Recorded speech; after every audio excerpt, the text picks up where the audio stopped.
History loves its kings and conquerors, the men who carved empires with swords and ambition. But what about the women who controlled something far more powerful than armies? What about those who commanded the very skies? This is the story of Maselekwane Modjadji, a woman born from an act so forbidden that it should have destroyed her before she drew her first breath. Instead, she became the most powerful ruler in southern Africa, not through warfare, but through a power that could make the mighty Zulu King Shaka himself bow his head in respect. She controlled the rain. But here's what will haunt you. Maselekwane was the product of incest, deliberately conceived through a father's union with his own daughter to fulfill an ancient prophecy. And when her reign finally ended after 54 years, she didn't die peacefully in her sleep. She chose her own death, swallowing poison made from a crocodile's brain, continuing a tradition so dark that it would define her dynasty for generations. How does a child born from taboo become a living goddess? How does someone with no army command the fear and respect of warrior kings? In the early 1800s, southern Africa was a crucible of violence. The Zulu kingdom was expanding through rivers of blood. The Mafeking, the crushing, was scattering tribes like leaves before a storm. Tens of thousands were dying. Entire peoples were being erased from existence. Military might ruled everything, except in one mountain kingdom hidden in the mists.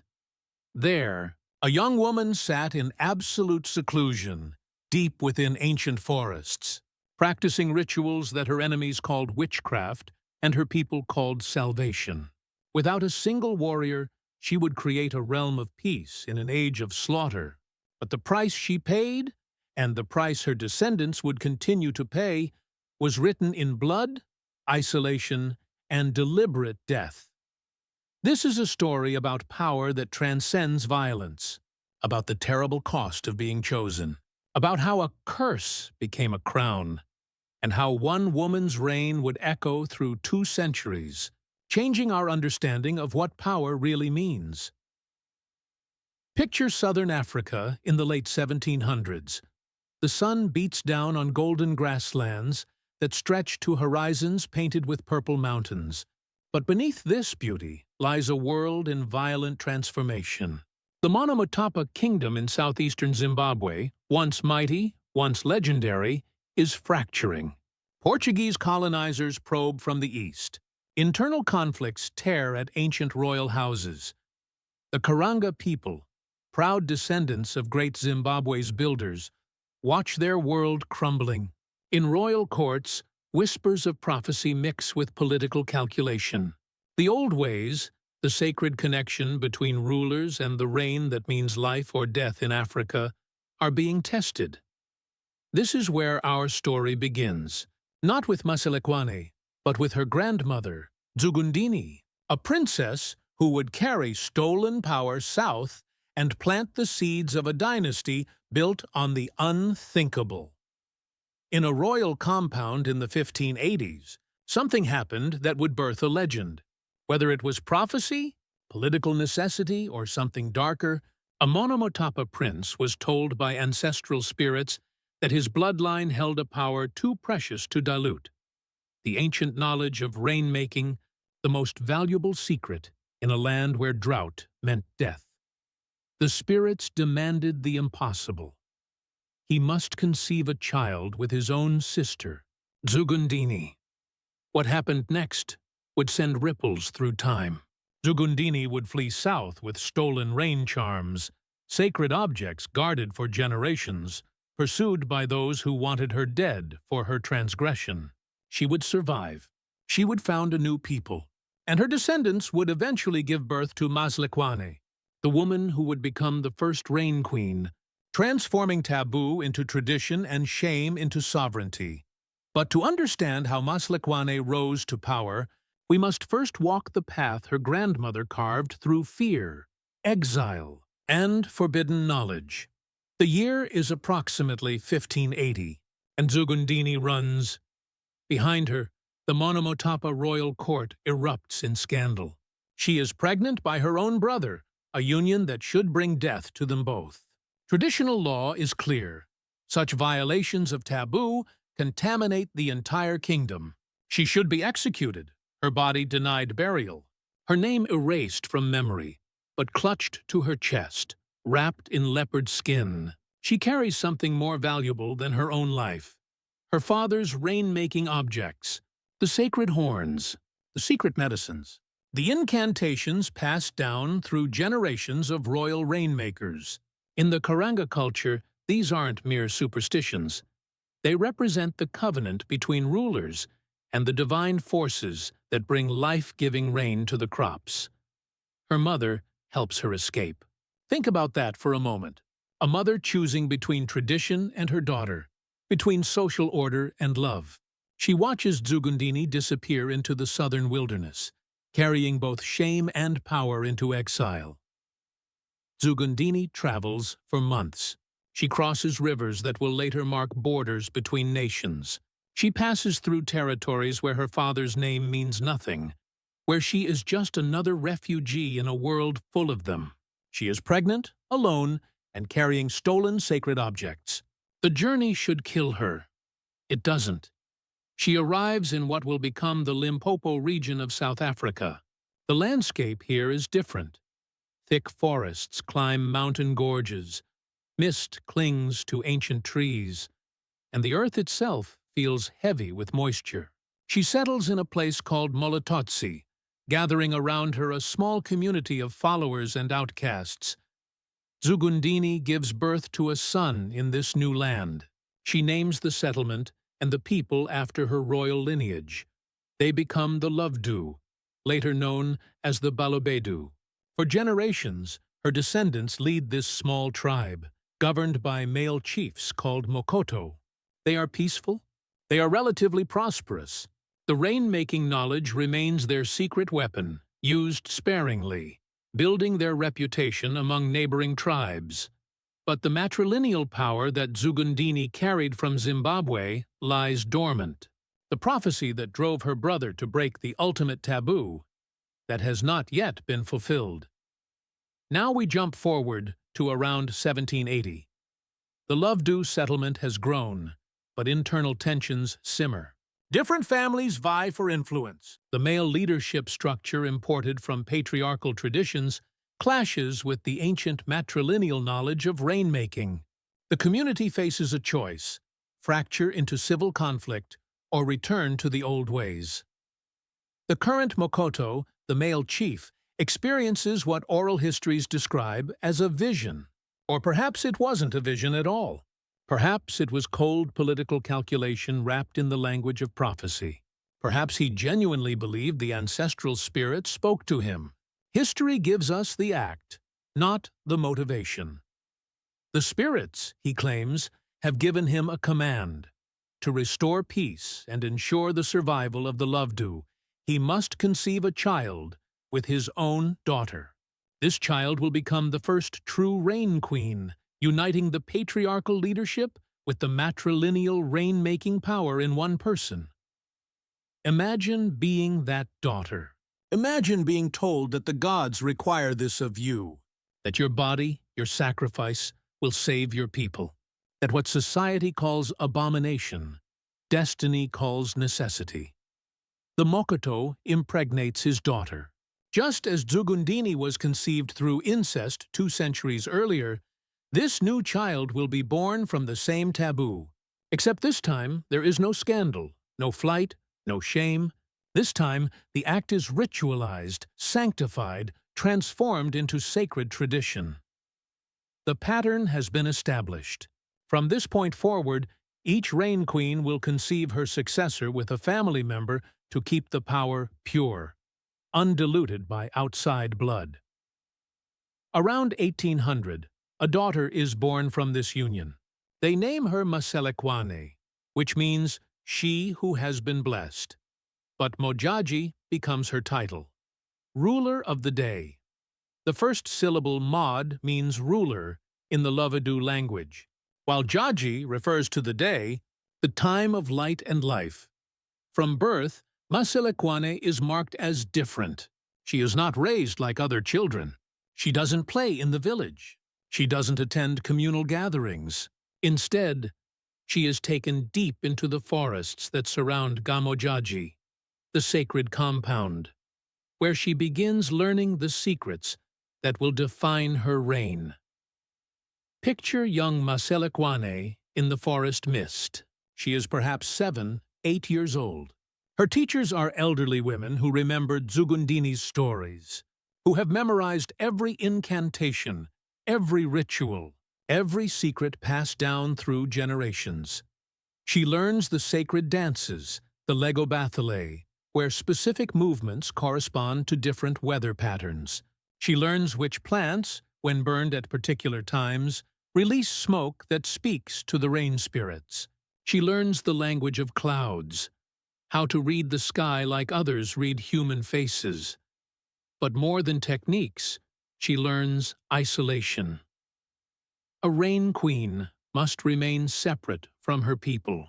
She cannot be seen as an ordinary woman with ordinary desires, ordinary weaknesses. She must become a symbol, a living bridge between the human and divine realms. To maintain this mystique, she will spend her entire life in near total seclusion, emerging only for the most important ceremonies. Think about what this means for a child. No friends, no casual conversations, no spontaneous laughter in the marketplace. Every interaction is formal, ritualized, heavy with meaning. She is simultaneously the most powerful and the most isolated person in her kingdom.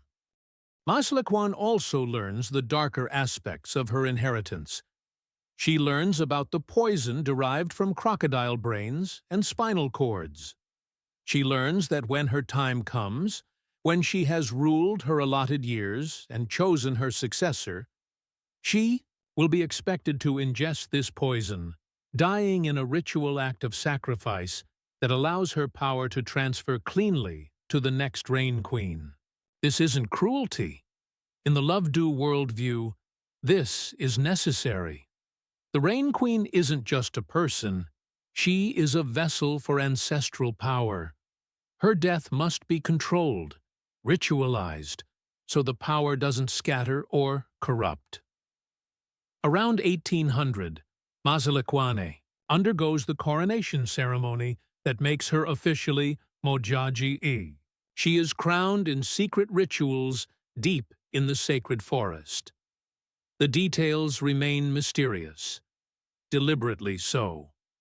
What we know is that she emerges as the living incarnation of the rain goddess, no longer quite human in the eyes of her people. Her first years of rule coincide with the beginning of the Mfecane, the period of massive upheaval and violence that will reshape southern Africa. Shaka Zulu is building his empire through revolutionary military tactics and ruthless expansion. Tribes are being conquered, absorbed, or scattered. The old order is burning. But in the misty mountains of what will become Limpopo, Maselekwane sits in her sacred compound, and when she performs her rain ceremonies, the rains come. Maselekwane's reign from 1800 to 1854 coincides with the most violent period in southern African history.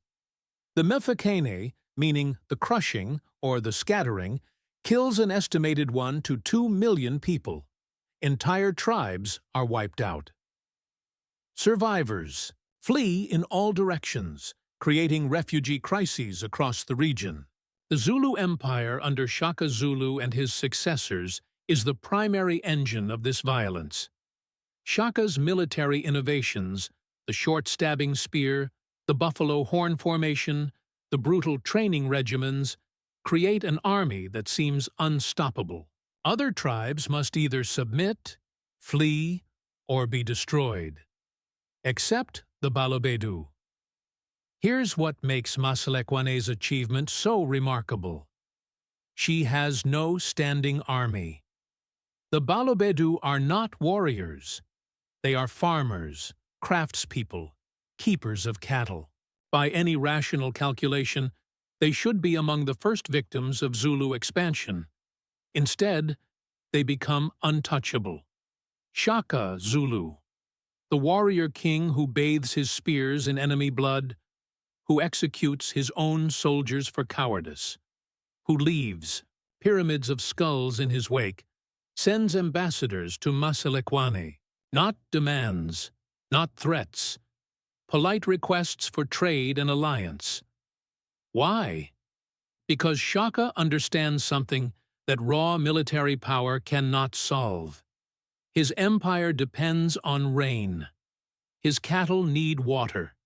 His crops need rainfall. His people need to eat. And throughout the region, everyone knows that Maselekwane Modjadji controls the rain. When Shaka's ambassadors arrive at Queen Modjadji, they follow strict protocols. They don't demand to see the Rain Queen. That would be offensive. They present gifts, cattle, beads, ivory. They request permission to trade. Most importantly, they ask for rain. Maselekwane, hidden behind screens or speaking through intermediaries, accepts the tribute. She promises good rains for Shaka's lands. And then, whether through meteorological knowledge, ritual power, or sheer coincidence, the rains come when she says they will. This pattern repeats with other regional powers. The Swazi kingdom sends tributes. The Pidi people seek alliances. Even Portuguese traders operating from the coast hear about the woman who commands the weather and adjust their behavior accordingly. Maselekwane is creating something unprecedented. A sphere of influence built not on military force, but on belief, mystique, and the fundamental truth that in Africa, water is power. Let's step inside Queen Modjadji to understand how Maselekwane maintains her power. The compound sits in a region of remarkable natural beauty. Ancient cycad trees, some over 1,000 years old, create a primeval forest that seems untouched by time. Mist rolls through the valleys each morning. The air itself feels different here, heavy with moisture and mystery. Maselekwane's actual residence is simple but sacred. Oral histories tell us she lives in a traditional round hut, but one set apart, surrounded by layers of courtyards and compounds that keep her separate from everyone except her closest advisors and ritual assistants. She is never seen by common people. When she must appear for major ceremonies, she is heavily veiled or surrounded by attendants. This isn't about vanity or fear.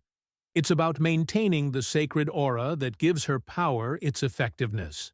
Think about the psychology of this. You're a regional chief considering whether to attack the Balobedu for their cattle and land. But you've heard the stories. You've heard that the Rain Queen can bring drought to her enemies. You've seen that. Those who respect her get rain, while those who threaten her watch their crops wither. Can you take that risk? Your people will starve if the rains fail. Your cattle will die. Your kingdom will crumble. So instead of attacking, you send gifts. You send tribute. You treat the Balobedu as neutral, protected ground. This is Maselekwane's genius. She transforms military weakness into strategic invulnerability through the power of belief. The rainmaking ceremonies every November. Maselekwane performs the great rainmaking ceremony that defines her role. The ritual is complex, built from layers of tradition stretching back to Zimbabwe, back to the Monomotapa kings, back perhaps to Great Zimbabwe itself. The ceremony involves several elements that scholars have been able to document. First, the sacred dances. Young women perform the Legobathal, their movements meant to mirror the desired patterns of rainfall. Gentle at first, building to intensity, then softening again. The rhythm of drums echoes across the valleys. Second, the burning of sacred medicines. Specific plants gathered at specific times are burned, creating smoke that rises toward the clouds. The recipes for these medicines are closely guarded secrets, passed only from Rain Queen to her chosen successor. Third, the invocation of ancestors. Maselekwane calls upon Zugundini, upon the Mokoto who fathered her, upon the long line of Monomotapa rainmakers. She positions herself as the latest link in an unbroken chain of power. Fourth, the offering of sacrifices. Cattle, grain, beer, all offered to the ancestral spirits who, in Balobedu belief, mediate between humans and the divine forces controlling weather. The ceremony lasts for days, and then, in the weeks following, the rains come. Now, here's where we must be careful about romanticizing or debunking. Did Maselekwane have genuine power over weather? Modern meteorology says no. Humans cannot control rainfall through ritual. But did Maselekwane have profound knowledge of local weather patterns built from generations of observation? Almost certainly. Did she time her ceremonies to coincide with the natural onset of rainy season? Probably. Does this make her power fake? Not at all, because the effect was real. Her ceremonies gave her people confidence, maintained social order, and created a diplomatic shield that protected them from violence. Maselekwane's diplomatic strategy extends beyond simple tribute relationships. She is actively building a network of alliances through carefully managed marriages. Here's where the Rain Queen tradition becomes even more complex. Maselekwane herself must remain in seclusion, but her female relatives become her ambassadors. Daughters and nieces from the royal house are married to chiefs and prominent men from neighboring kingdoms, but with a crucial twist. These women don't leave Modjadji permanently. Their husbands come to visit them, but the women remain part of the Rain Queen's household. Any children born from these unions grow up in the sacred compound, learning the traditions, expanding the network of families connected to the Rain Queen's power. Through these strategic relationships, Maselekwane creates a web of mutual interest. Chiefs throughout the region have daughters, sisters, or cousins in the Rain Queen's household. Attacking the Balobedu would mean attacking their own extended families. Meanwhile, tribute continues to flow into Modjadji. Cattle arrive regularly. So do grains, beads, iron tools, exotic goods from distant trade routes. The Balobedu, despite their small population and lack of military power, become relatively wealthy. But Maselekwane never flaunts this wealth. The Rain Queen's power depends on maintaining a mystique of otherworldliness. She cannot appear greedy or worldly. So the tribute is redistributed, given to allies, used for community needs, sacrificed in ceremonies. This generosity further enhances her reputation. By the 1820s and 1830s, Maselekwane has achieved something remarkable. She rules over one of the few zones of peace in southern Africa during the Memphicane. Refugees from conflicts elsewhere actually flee to Balobedu territory, knowing they'll find sanctuary. Her reputation spreads beyond Africa. European travelers and missionaries begin writing about the mysterious Rain Queen in their journals. These early accounts are confused, often mixing fact with fantasy, but they spread her legend to distant continents. One account describes ambassadors arriving at Modjadji and being required to crawl on their knees as they approach her compound. Another tells of tribal chiefs waiting days for an audience, showing patience they would never show a military rival. These stories, whether completely accurate or not, illustrate the respect and fear Maselekwane commands. Consider what she has accomplished over 50 years. She has created a peaceful kingdom in an age of violence, using no weapons. She has accumulated significant wealth through tribute, while maintaining a reputation for spiritual otherworldliness. She has established diplomatic relationships with the most powerful military forces in the region. She has built a succession system that will ensure her dynasty continues. She has transformed taboo, the incestuous conception that birthed her line, into sacred tradition. By any measure, this is an extraordinary reign. But as Maselekwane approaches her final years, the question becomes, can this system survive her death? Can the power she has so carefully constructed pass intact to her successor? Now we must confront the human cost of Maselekwane's power. Behind the mystique, behind the successful diplomacy and the flowing tribute, what was her actual life like? Imagine spending 54 years in near-total isolation. You are the most powerful woman in southern Africa, and you are profoundly, crushingly alone. Maselekwane rarely sees sunlight directly. She lives in dimly lit compounds, emerging only for the most crucial ceremonies, and even then heavily veiled. She doesn't walk freely in the forest. She doesn't sit by a fire sharing stories with friends. She doesn't experience casual human touch, spontaneous laughter, or unplanned moments of joy. Every interaction is ritualized.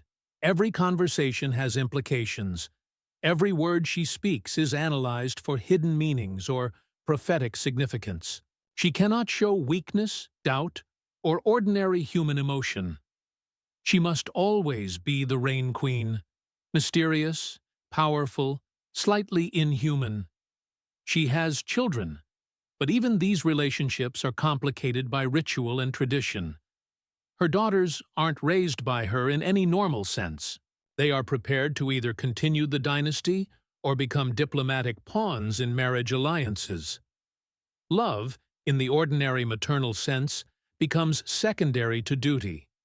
The psychological toll must be immense, yet Maselekwane cannot show it. Doubt would undermine the entire system. Fear would suggest the ancestral spirits have withdrawn their favor. To maintain power, she must maintain the performance of absolute certainty and divine connection. This is the price of the crown. Not death in battle, but death of the ordinary human self. Maselekwane is venerated, but she is also imprisoned by her own mystique. As Maselekwane's reign progresses, the system she represents shows both its strengths and its troubling aspects. The incest tradition continues.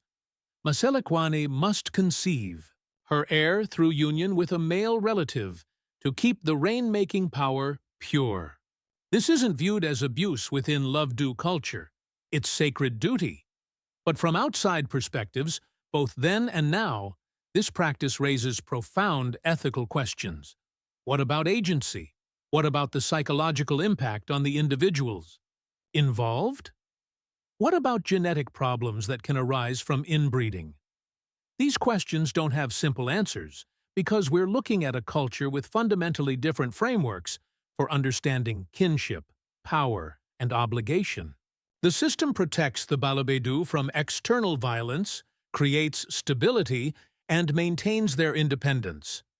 But it does so by perpetuating a practice that causes suffering to specific individuals, primarily women who must bear the burden of conceiving through incest and raising children who will inherit the same burden. Maselekwane herself was born into this system. She didn't choose it, but she perpetuates it because to her, it's the only way to preserve her people's safety and prosperity. Is she a victim of the system or its architect? Both, probably. Historical figures rarely fit neatly into single categories. Around 1850, Maselekwane begins the process of choosing her successor. She is approximately 50 years old, ancient by the standards of 19th-century Africa, where life expectancy rarely exceeded 40. She selects Maselekwane, one of her daughters, to become Modjadji II. The choice is based on multiple factors. Spiritual signs, the girl's aptitude for learning the sacred knowledge, political considerations about alliances, and succession stability. Maselekwane begins intensive training, spending years learning everything her mother knows: the rainmaking secrets, the diplomatic strategies, the psychological techniques for maintaining mystique and authority. She is being molded into the next living goddess. Meanwhile, Maselekwane prepares herself for the final ritual of her reign. She knows what's coming. She was raised knowing that her death would not be natural, not be accidental. She will choose the moment, and she will choose the method. In 1854, after 54 years of rule, Maselekwane decides her time has come. She is old, tired, and ready to pass the burden to her successor. The succession ritual requires that the old Rain Queen die before the new one can be formally crowned. The elders prepare the poison. It's derived from crocodile brain and spinal cord. The exact preparation is a closely guarded secret, but the effect is reportedly relatively quick. Not painless, but quicker than many deaths in this era. Picture Maselekwane's final day. She sits in her compound, surrounded by the trees she has known for over half a century. Perhaps she feels relief that the isolation will end. Perhaps she feels fear. Who wouldn't? Perhaps she feels pride in what she's accomplished, the peace she's maintained, the people she's protected. Her closest advisors are present. Her chosen successor waits nearby. The ritual has been planned for months, every detail confirmed and reconfirmed. Maselekwane drinks the poison. The exact details of her death are not recorded, or if they were, they remain secret. We know it happens in 1854. We know she is succeeded by Maselekwane, who becomes Modjadji II and continues the dynasty. What we don't know is what Maselekwane's last thoughts were. Did she believe she was transforming, being reborn in the ancestral realm to continue guiding her people? Did she die certain that her sacrifice ensured the continuity of power? Or did she have doubts in those final moments? We'll never know. And perhaps that's fitting. The Rain Queen's power always depended on mystery, on the unknowable. Even in death, Maselekwane maintains her secrets. Maselekwane's death is not an ending. It's a transformation. Maselekwane becomes Modjadji II and rules successfully for decades, maintaining the diplomatic network her mother created. The pattern continues through 6 Rain Queens in total, each one dying by ritual poison when their time comes, each one passing the power to a chosen successor. The British colonial expansion that swallows most of southern Africa in the late 1800s largely leaves the Balobedu alone. Why? Because the Rain Queen's mystique still works. Colonial administrators, for all their confidence in European superiority, are cautious about antagonizing someone with the Rain Queen's reputation. It's easier to leave her kingdom as a semi-autonomous region than to risk the unpredictable consequences of suppressing her. The apartheid regime of the 20th century similarly leaves the Rain Queen institution relatively intact, recognizing its importance to Lovedu identity. Even systems built on racial oppression sometimes acknowledge that certain cultural powers transcend their categories. The tradition finally breaks down in the late 20th and early 21st centuries. Modjadji VI dies in 2005, and the succession process becomes mired in controversy. Some families push for a male ruler, breaking the matrilineal tradition. Questions arise about whether the old customs should continue in the modern era. In 2022, a male claimant is installed as king, ending the unbroken line of Rain Queens that Maselekwane established. But in 2025, efforts are underway to restore a female Rain Queen, recognizing the cultural and historical importance of the tradition. How should we judge Maselekwane Modjadji? The answer is complicated, as it always is with historical figures who operated in vastly different cultural contexts. On one hand, she was a brilliant political strategist who protected her people through one of Africa's most violent periods without shedding blood. She created a system that gave women power in a patriarchal world. She maintained her people's independence and prosperity for over half a century. She built a legacy that lasted 2 centuries. On the other hand, she perpetuated a system built on incest, on the isolation and sacrifice of individual women for communal benefit, on the maintenance of a tradition that caused real suffering even as it provided real protection. Perhaps the most honest assessment is this: Maselekwane was a product of her time who made the choices available to her. She inherited a system born from taboo and trauma, and she transformed it into a source of power and protection. She paid the price herself: decades of isolation, the burden of maintaining an impossible mystique, and finally, a chosen death by poison. But she created something that preserved her people when military kingdoms fell. Maselekwane's story teaches us several important lessons about power, about gender, about the complex relationship between individuals and traditions. First, power takes many forms. In an age that celebrated military conquest, Maselekwane proved that mystique, belief, and strategic diplomacy could be equally effective, perhaps more so, since her kingdom survived intact while warrior states rose and fell. Second, women's power in African history is far more complex and significant than Western stereotypes suggest. Maselekwane wasn't a passive victim or a one-dimensional priestess. She was a sophisticated political operator who created and maintained a system of governance that worked brilliantly for her context. Third, we must hold multiple truths simultaneously when we examine history. Maselekwane's reign was both an impressive achievement and built on problematic practices. Her isolation was both a source of power and a form of suffering. Her dynasty both protected women and demanded they sacrifice their personal freedom for collective security. These contradictions don't cancel each other out. They exist together, reminding us that historical figures are rarely simple heroes or villains. Why does Maselekwane's story matter today, nearly 2 centuries after her death? Because we still grapple with questions of how power works, how belief shapes reality, how individuals navigate between tradition and change, how we balance cultural preservation with individual rights and modern values. The Rain Queen tradition represents both the richness of African cultural heritage and the ethical complexities of sustaining ancient practices in contemporary contexts.